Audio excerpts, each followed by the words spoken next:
It's the new year. It's the new year. Hey, everybody. It is Sharvette Mitchell.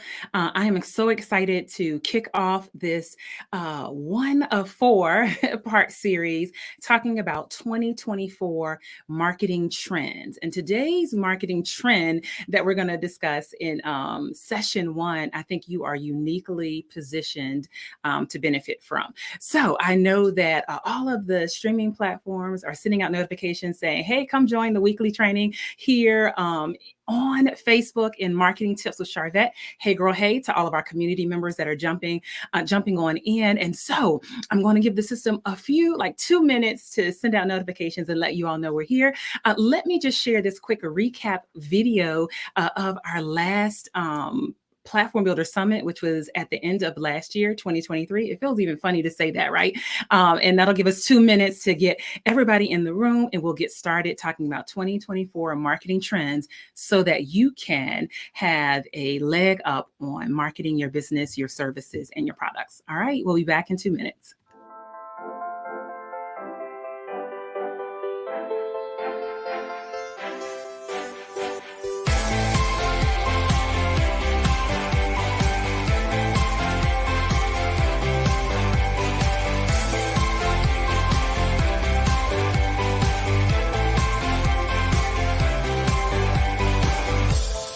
I am Sharvette Mitchell, CEO of Mitchell Productions, the producer and host of the Platform Builder Summit. We are here in beautiful Richmond, Virginia with 115 amazing women, professional service providers. We have therapists, we have accountants, we have realtors in this space, and we're excited about all of the amazing transformations that their businesses and their brands will continue to have. I was drawn to this conference because of all the beautiful things I heard about the conference. This is my first experience, so I've only heard great things about the empowering women that shared their stories and the things that people take it away from it, and I wanted that experience. One of the things that I've enjoyed the most about just meeting other women and interacting with other women is the fact that we all realize that we can work together and we can partner together.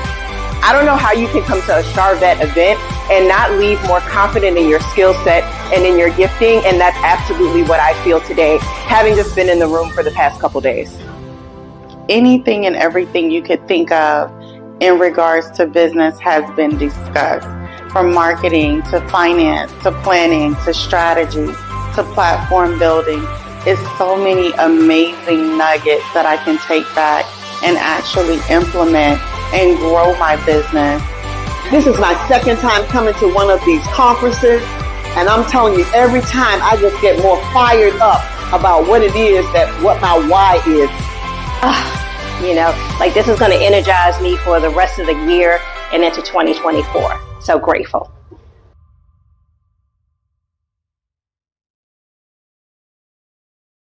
All right. That was a quick recap of our 2023 event experience. We are swiftly working on what our event experience will look like for 2024, and you will be some of the first to know. So welcome. For those that are coming on in, I am Sharvette Mitchell. I'm going to be talking about 2024 marketing trends. This is segment one. Trend number one. We're doing a 4-part series. I will say that there are probably several marketing trends, but I picked out the top 4 that I feel like this audience is well positioned to see really great use and growth from it. And so if you're brand spanking new to me and you're like, I don't even know who this chick is, I'm Sharvette Mitchell. I am the CEO and founder of Mitchell Productions. We work with high achieving women entrepreneurs, and a few lucky men get sprinkled in, all around raising the visibility of their brand, also giving them marketing strategies and personal branding strategies so that they get more customers. And we do that in a couple of ways. Some of you may be here because of the Sharvette Mitchell Radio Show. Hey there, hey.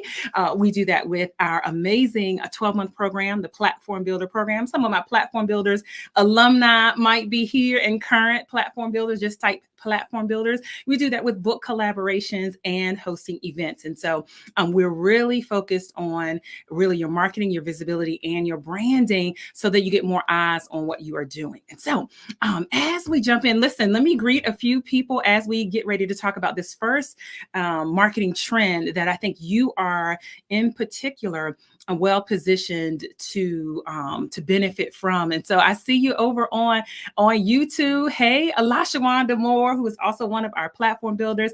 Hey, Penny, past platform builder alumni. Listen, I see you over in the Facebook community. I'm so excited to have all of you here over on YouTube as well. Hey, Kamisha, thanks for being here. Cannot do this without my mother. Hey, Betty Jean, Stanley Mitchell, glad to have you. Sonia holding it down. As always, we're always glad to see you over in the audience. Thank you, Carlethia, and happy 2024 to you as well. If you see me looking over to the right, I have my phone up so I can see those that are over in the Facebook community. Hello, hello. Hey, Dr. Nina, thank you so much for being here. Hey, Mary, thank you for being here as well. You said, I've been using this idea based on a past session you did. Can't wait to hear these. Well, I am so excited, Mary, that you are here. And so I want to honor your time and jump in because I actually have a session with our season 7 platform builders coming up this evening at 7 p.m. So if you're one of our season 7, we're going to be talking about some stuff at 7 p.m. But let's continue and let's jump in and have this conversation. We all know and probably agree, put a 1 in the chat. Put a 1 in the chat if you agree that marketing is something that you have to do, that you have to lean into for 2024. Just put a 1 in the chat if you're in that space. And so trend number 1 is hyper-personalized content. Hyper-personalized content. And so what does that mean? It's about creating content. And I'm also going to add to the experiences that resonate on an individual level. That resonates on an individual level. And so I feel like, and I see the ones coming in. Yes. Hey, Joni, John Z. Thank you. Thank you. Great McGill. She has a great marketing firm, her and her company. So graphics and a whole bunch of things. So check them out. Hello, Coach Shaya. Thank you for being here. Of course, one of my amazing clients, Nails Tax and Financial Solutions, platform builder in the house, Ayana in the house. So a lot of people are feeling very overwhelmed with a lot of marketing messages. They just feel like, it used to be a time. How many of you are TikTokers? I'm one of those people that I would get on TikTok at night, just kind of like as a decompress. And now there's like a lot of people are not feeling like they're seeing authentic TikToks because they feel like everything is an ad. And we're bombarded on Facebook. We're bombarded on Instagram. And so people are feeling like there's just so much coming at them. What is standing out for people and what people are going to gravitate to, in particular, your customers and your consumers, is content that is resonating with them on an individual level, on an individual basis. It's about how do you get hyper personalized with your content so that your audience knows you are talking directly to them. And here's the thing, small businesses have a huge advantage in this versus perhaps even some of the bigger brands and the bigger businesses, because we oftentimes are closer to our leads. We also are closer to prospects, and we're closer to our actual clients so that we can speak their language and actually have some personalized type of experiences with them. And so I think we are very well positioned for this. Also, I want you to be thinking about too, how you can use some data that touch points. What are your social media graphics saying? What are your social media posts saying? What are your reels saying? What are comments that are coming in? What pages on your websites are people visiting? What are the past purchases? So you also, in this kind of conversation that we're having around this specific trend around hyper personalized content, I want you to be thinking about the data that you have available to you that will then help you with this personalization. And so I'm actually going to cover 3 ways, or 3 areas where you can think about, how do I personalize? How do I make my audience feel like I know them, and that they know me, and that when they see my content, they're like, that's for me. They're not kind of fishing. They're not kind of thinking and guessing, that they know, and that it stands up out. So that's the conversation that we're gonna jump right on into. And listen, let me just the ones. Look at the ones. So the interesting thing is, we are business owners, right? However, we are also consumers, and so we are feeling that overwhelm. We're feeling that all of this advertising. We're feeling that, which advertising is good. Like, people, the only way that they're going to know that there is a solution to a problem is with advertising, right? However, I think that's what's powerful about about this trend, and what it's saying to us is that consumers are absolutely looking for, but what's the thing for me? What is for me, so that I don't kind of have to sift through what's for me. Sonia said you can place a more personal touch when you're closer to your core audience. Absolutely. That's the competitive advantage for those of us that are, in particular, professional service providers, those of us that have are considered more smaller businesses, even micro businesses. We are closer to the audience, and so we can add that personalized touch. So if you're a note taker, this is a good time. This is a good time to take notes. And the reason why I kind of bring up the touch point around data is that sometimes, and you all probably have experienced this. I know I have been on LinkedIn, and I will get an inbox on LinkedIn that says, hey, would you like to make extra money? Would you like to become a mortgage broker? Or would you like to sell insurance? It'll be something like very random. And I sit and I look at the message and I think, did they even go look at my profile? Like, there's data on my profile that I haven't done anything in the mortgage field. I haven't done anything in the insurance field, but it's almost like they're just throwing things at the wall. When there's data that they can use, they could look on my profile to see, is she even in this area? Would this even be interested?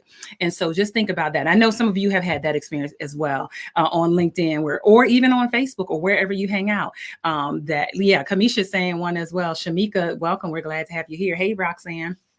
So that's not the route that you want to go. You want to help your clients see you, and your content wants to be personalized so that it's talking to them. So here's the first place. If you're taking notes, you want to speak the language of your avatar. This is tied into, how do I execute this hyper personalized content? I'm also going to say / experience, right? For your leads and for your content. You want to speak the language of your avatar. Now, some people might be saying, well, what is an avatar? An avatar is your ideal client. Who are you best suited to serve? Like, who is your service best for? If you're a therapist, if you're a realtor, if you're an accountant, if you're a financial coach, if you're a grief recovery coach, like, who is the best person? Who gets the best results and the best transformation from what you have to offer? That's your avatar, and that's your ideal client. Well, guess what? You got to use the language that they are using so that when they see your content, it feels very hyper personalized, because they say, that's for me, or that's somebody that I want to work with. So you've got to speak that language. And what's so cool about our platform builder clients, who our next cohort is starting next Thursday, like, that's the first module that's opened up to them, is about their avatar and identifying their ideal client and all of that. So you want to do some work in that space, because here's why it's important. As we think about this trend that, and see, I went and did all the research for you, so you wouldn't have to, this trend around hyper personalized content, that there's an appetite, a craving for not just this general, just dumping, but things that speak to us. Your marketing messages have to feel like one-on-one conversations. Your marketing messages have to feel like one-on-one conversations. So Miss McGill, let me capture this here. I love when designers message me asking if I need graphics, right? So you and your husband run a whole entire graphics company, and you all actually do more than that: marketing, graphics, a whole bunch of stuff. And then somebody inboxes you and says, do you want graphics? Not using any data, and certainly not any type of personalization. I see LaShawanda saying, yes, on LinkedIn, people just randomly pitching and not even trying. And yes, Sonia, throwing pasta on the wall to see what sticks. That is not going to work for you in 2024. You have to speak the language of your avatar. Who are you going after specifically? And your marketing messages, wherever your marketing messages are throughout all of your content marketing, and the customer experience and the customer journey that they take with you, has to feel like a one-on-one conversation.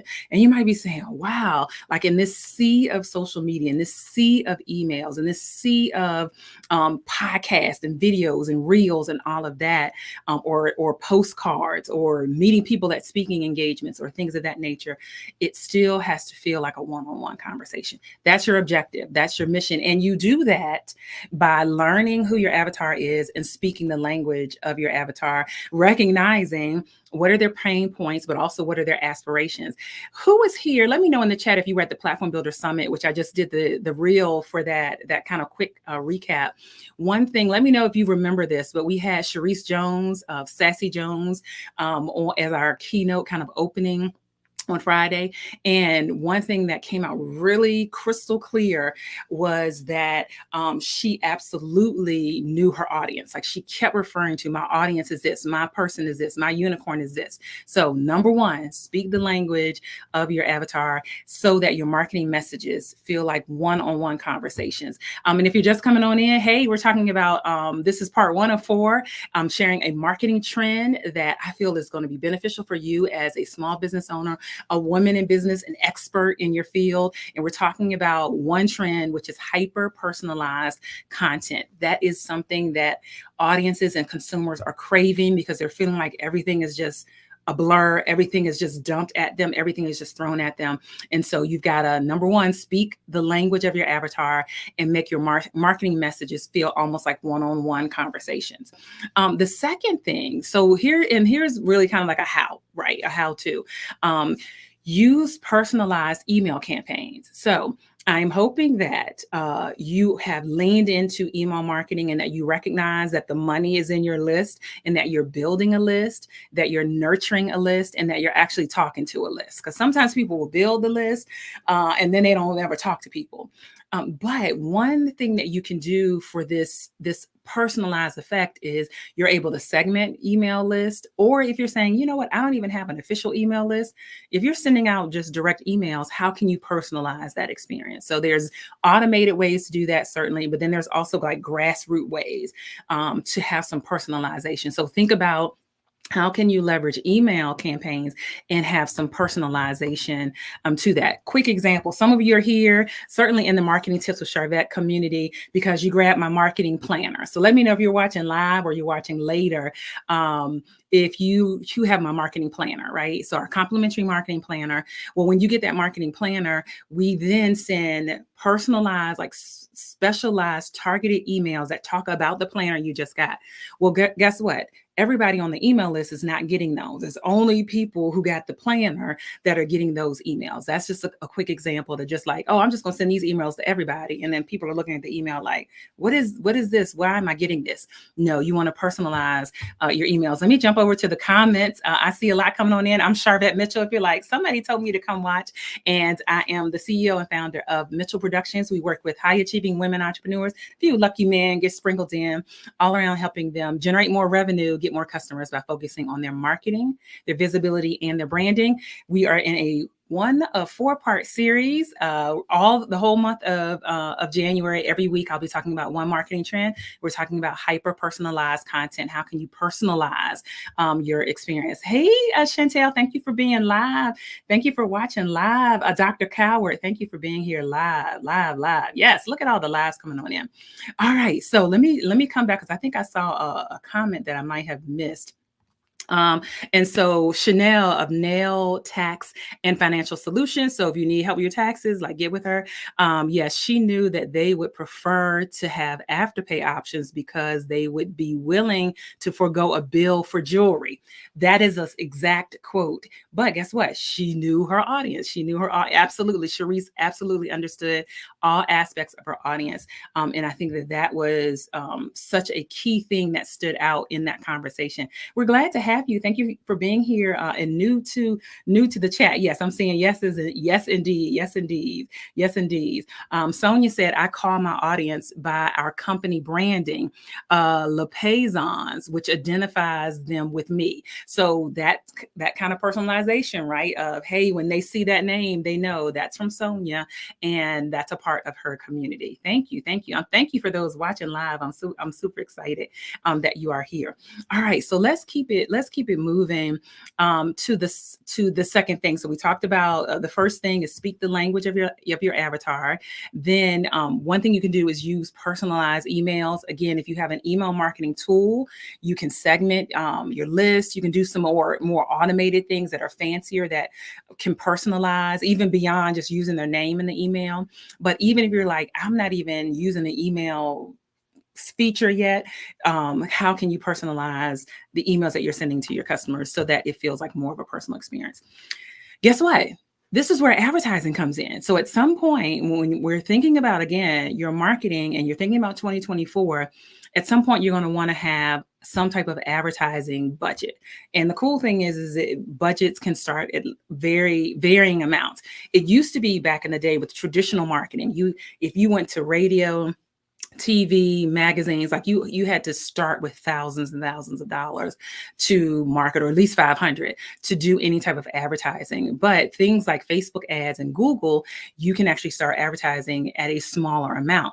But here's the thing that ties into this trend of personalized, hyper-personalized content is that when you are doing things like Facebook ads and Google ads, you can make them very targeted. And you all have seen it. You all know how this works. When you go to Macy's and you look at some boots that you like, and then you end up on another site, and then you see that Google ad following you like, hey, here go the boots that you looked at. Hey, did you forget about the boots? Here go the boots, right? And so that's targeting until it might wear you down. You're like, let me go ahead and get those boots. But what they remembered that you came and you must have spent enough time on that page and had some interest in that boot. Let me kind of follow you around a little bit on the internet to remind you to get it. That's something that you also can think about as a business owner. And Facebook, I think, also is a place that does that. So say you have a service that is for homeowners, or say you have a service that is for moms or couples with children, then they do have options where you can try to target and show your advertising just to people who might be interested in that. You can even show your advertising to your email list. You can load your email list and say, show this ad just to people that are already on my list. So I want you to be thinking about some of these tools. And again, if you haven't done it, even if you say I have $100 or I have $1,000 or I have whatever, like people are spending thousands and thousands on ads.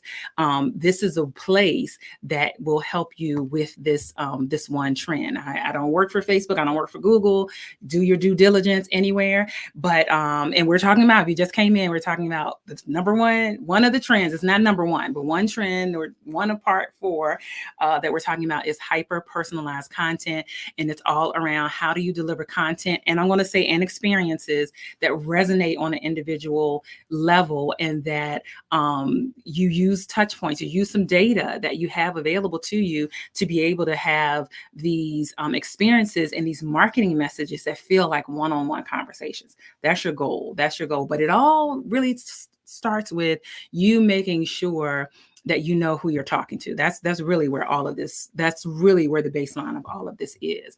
Let me go back to number 3 here. So even though I mentioned like Facebook and Google ads, it might be an influencer, like a micro influencer. So I don't know if Tam in the Garden is gonna watch this or ever watch this, but Tam in the Garden has like a Instagram following at least between 10,000 and 15,000. So I think that's considered like a micro influencer.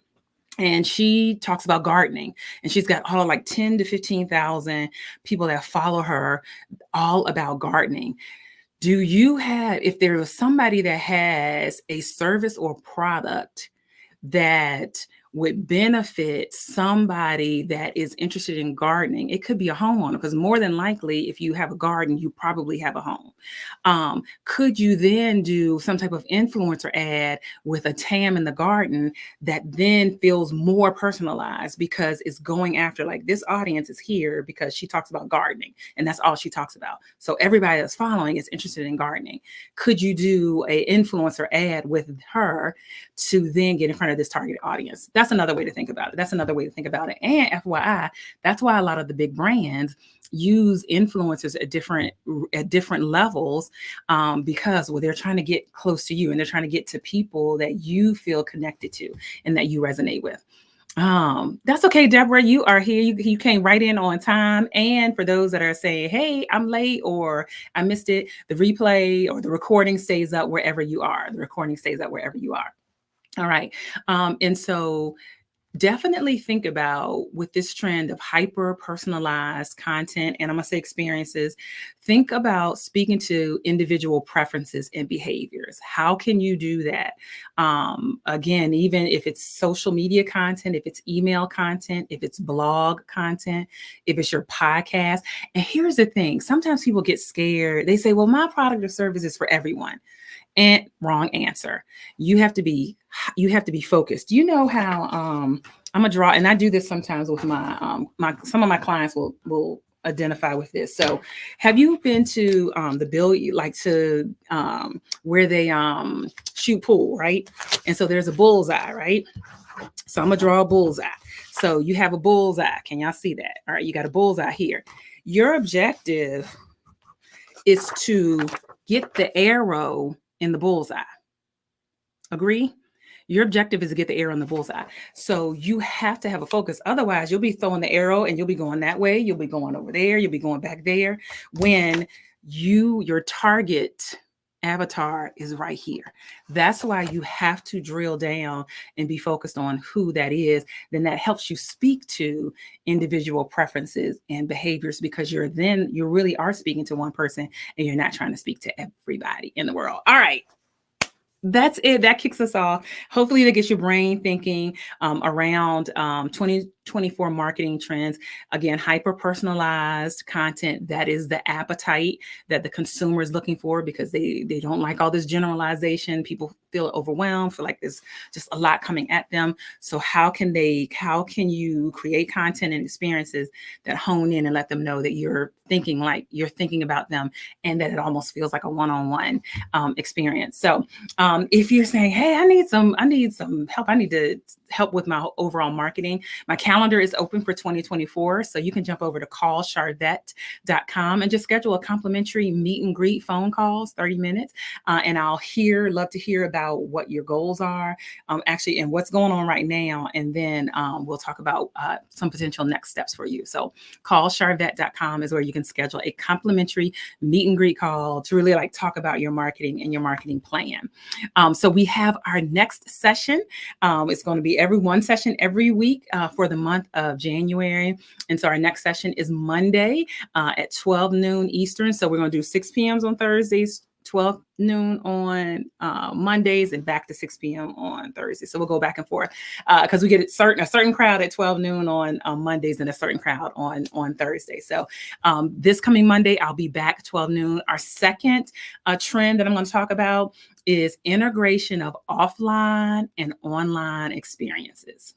That is one of the marketing trends. Hey, Marquisa, thank you for being here.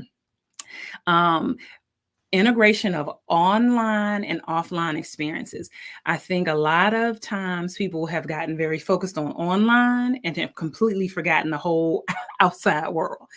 That's why I love so much that we host events like the Platform Builder Summit that you saw as the kind of the opening video. So this is what we're going to talk about on Monday. So coupling and integration of online and offline experiences as one of the trends, marketing trends for 2024. Welcome to the new year. Welcome to the kickoff of this series. Thank you, Kamisha, saying always great conversation.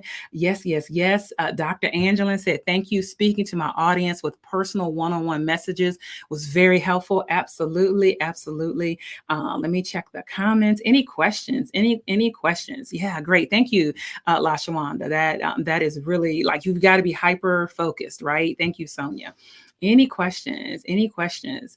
Oh, so let me capture this. So is that like a collaborative ad? So the example that I gave with Tam in the Garden, and I have no affiliation with her. Hey, Tam, if you watch this, Tam in the Garden, again, 10 to 15,000 followers on Instagram, only talking about gardening and gardening tips and things of that nature. So if you reached out to her in that particular example, or somebody like that, it could be a collaborative ad. It could be that you could ask, okay, hey, what would it cost to send an email if you have an email list? So she might have some of that audience on the email list. Or what would that cost to do a reel and have a reel posted on your page that's about my business and link to it, or a post. So it would be a collaborative ad or some type of kind of sponsored post where she would take your content and put it onto her page. That's just an example. And I don't even know if Tam in the Garden does that. She may, but just want to have you kind of think about there's some other advertising options that may help you get more drilled down. So like, again, if you have a product or service that's for people who are interested in gardening, and it's probably even a more drilled down, you could go probably look at her page, for example, and see, or any influencer, and see what type of audience do they have? What type of content do they have? So that's the thing, the audience and the content and the type of content they've been putting out. If you have a business or service that aligns with that, boom, there you go. There you go. Thank you, LaShawana said, incorporating these tips with the trampoline park. Yes, shout out to trampoline park and the marketing, and oh my goodness, launch. So those of you that are in Virginia, you can go to launch trampoline park over in the Chesterfield area, have parties and all of that. So let me capture this. Kamisha said, what if you have a podcast and a t-shirt business that are sister companies? What do you focus on first? Ooh, this is really good. Number one, and clients know, the first thing I'm going to tell you to focus on is the money. So what is generating money? You need to focus on generating revenue if you're declaring that you're in business. Now, even if you're a nonprofit or not-for-profit, they still have to generate revenue. So the first thing I would focus on is, where is the money coming in? So that's where you would spend your first energy. However, how I see a podcast is that your t-shirt business could be the sponsor of a podcast. So you can, once you get the t-shirt business like really clear, and Kamisha, you have to decide who are these t-shirts for? And the answer is not everyone. So I would recommend you get really like crystal clear around who these t-shirts are for, because then after that, the podcast content needs to speak to that person, him, her, who, whatever. That podcast creation, whatever you do with the podcast, needs to speak to that person. And so focus on the t-shirts, which will generate the revenue. Get really kind of clear, like who this is for, like crystal clear. And somebody that should look at as I think a great case study is Jennifer Jasper. And she has the t-shirt line, Petty. God ain't petty, but I am. Like, go check her out. Like, it's very targeted. If you're a petty person, if you identify as being petty, go check out her t-shirts, her sweatshirts, buy from her. African-American sister, doing amazing things, but she's in that t-shirt business, but very focused. Like, her t-shirts and her products are people who identify as being petty, or I'm going to be petty in this moment when I wear this t-shirt. All right, that's it. All right, it's a wrap. It's a wrap. Thank you all for being here. As always, we'll be back on Monday talking about our second trend. Again, there are more trends, but I just pulled out 4 that I think are beneficial to you all as service providers and experts and leaders. So we're going to talk about integration of offline and online experiences, which I think is very powerful because there are a lot of people who are tired of online, or they feel some type of way. Well, you can integrate online and offline. So we'll see you on Monday at 12 noon Eastern. And again, if you're saying, hey, how can I work with you, Sharvette, on my marketing strategy, my marketing plan? So go to callsharvette.com and schedule a complimentary meet and greet call. You can do that at callsharvette.com. My calendar is open for 2024. All right, it's a wrap. I will see you all later on the web. Bye.